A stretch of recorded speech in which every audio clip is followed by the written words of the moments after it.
આપણે આજે વેજીટેબલ પુલાવ બનાવવાનો છે ખડા મસાલાવાળો. તો આપણે એની રીત જોઈ લઈએ. તમે મારી ચેનલને સબસ્ક્રાઈબ ન કરી હોય તો સબસ્ક્રાઈબ, લાઈક અને શેર કરી દેજો. તો તમને મારા નવા વિડીયા જોવા મળશે. અને કોમેન્ટ બોક્સમાં જણાવજો કે તમને રેસીપી કેવી લાગી. ફ્રેન્ડ, તમારું સ્વાગત છે મારી પરીસ કિચન ચેનલમાં. આજે આપણે બનાવવાના છીએ વેજીટેબલ પુલાવ ખડા મસાલા નાખીને. તો હવે આપણે આમાં 2 થી 4 મુઠ્ઠી જેટલા ચોખા લઈ લીધા છે. હવે આને આપણે ધોઈ નાખીએ. ચોખા ધોઈ નાખ્યા છે અને આમાં 1 ગ્લાસ પાણી નાખી દીધું છે. હવે આપણે આ પુલાવના વેજીટેબલને કટિંગ કરી લઈએ. તો મેં પુલાવ માટે આ વેજીટેબલ રેડી કરી નાખ્યા છે. 1 થી 2 મુઠ્ઠી જેટલા મેં વટાણા લીધા છે, 2 મોટી ડુંગળી લીધી છે, 1 મોટું બટેટું લીધું છે અને 1 નાનું મીડિયમ સાઇઝનું ટમેટું લીધું છે. 2 થી 4 નંગ જેટલા લીલા મરચાં લીધા છે. મેં મોટી સાઇઝમાં કટિંગ કરેલા છે. આપણે એની કાઢવા હોય તો તમે કાઢી શકો છો.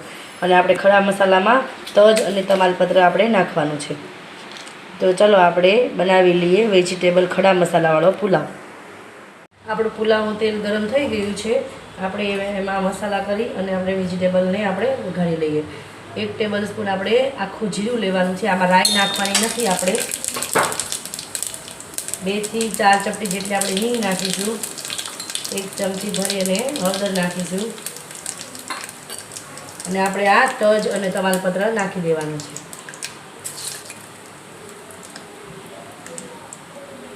ડુંગળી નાખીશું, બટેટા નાખી દઈશું, વટાણા, ટમેટા નાખી દઈશું, લીલા મરચાં નાખી દઈશું. બધું વેજીટેબલ આપણે મિક્સ કરી દેવાનું છે. આમાં થોડી વાર માટે આને સોફ્ટ થવા દેવાનું છે. એટલે આપણે થોડું ચડી જાય પછી આપણે ભાત નાખવાના છે.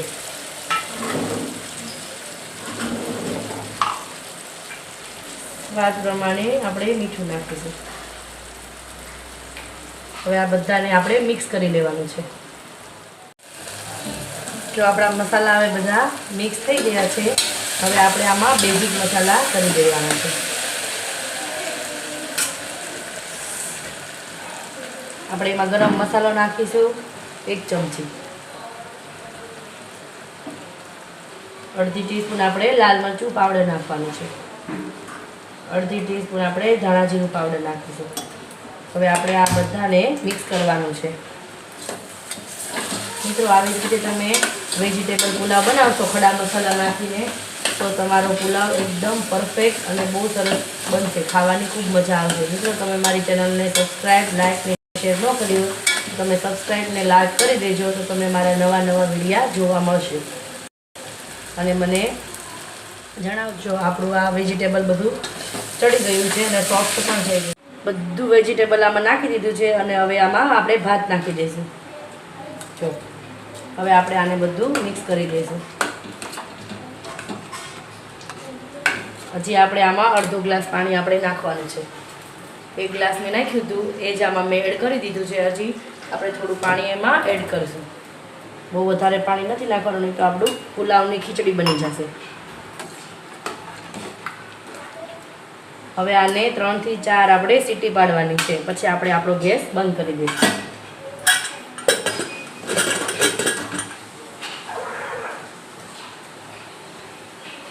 આપણો પુલાવ રેડી થઈ ગયો છે. હવે આને આપણે એક ડીશમાં કાઢી લઈએ.